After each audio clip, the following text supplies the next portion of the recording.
बिस्मिल्लाहिर्रहमानिर्रहीम। अस्सलाम वालेकुम। 9th क्लास, उम्मीद करती हूँ आप सब खैरियत से होंगे।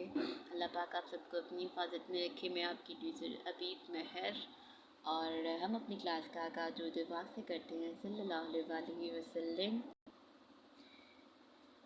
जी क्लास, आज हम लेसन नंबर 4 देखेंगे, सबक नंबर 4, जो कि है शायरों के लतीफ़े। सबसे पहले हम इनके मुसन्निफ़ के बारे में जानते हैं।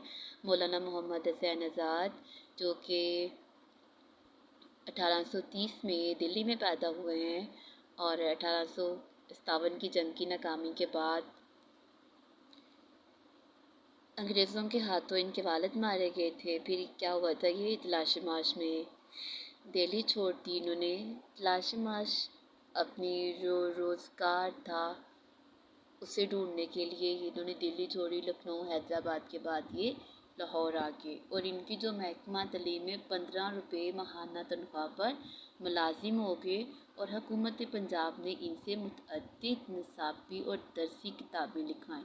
मुतअद्दिद तादाद में ज़्यादा किताबें लिखवाई गईं और ये लाहौर में कायम अंजुमन पंजाब में लेक्चरर और सेक्रेटरी रहे हैं।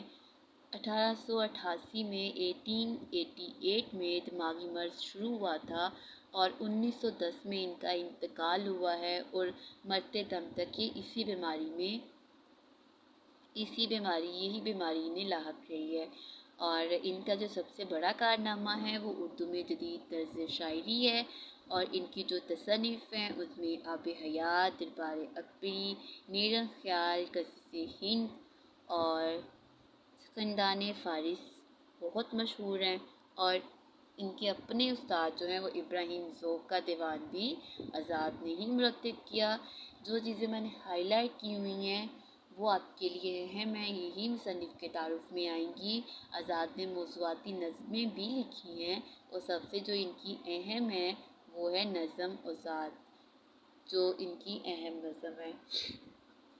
जी क्लास, आपको समझ आ गई होगी। जो चीज़ हमने हाईलाइट की है वो इसमें मुसन्निफ़ का तारुफ़ है, क्योंकि इसमें से अहम चीज़ें चुन के आपके सामने रखी गई हैं, तो ये सबसे अहम है। और चैनल को लाइक कीजिए, सब्सक्राइब कीजिए। नेक्स्ट लेसन तक के लिए अल्लाह हाफिज़। नेक्स्ट वीडियो इंशाल्लाह, अब इसका हम नेक्स्ट लेसन में क्या करेंगे, हम इसका सियाक़ व सबाक़ देखेंगे। इसके मुसन्निफ़ कौन है, मुसन्निफ़ तो आपके सामने ही है, सिन्फ़ क्या है, इसका माफ़िज़ क्या है, उन्वान है शायरों के लतीफ़े। तब तक के लिए मुझे इजाज़त दीजिए। अल्लाह हाफिज़।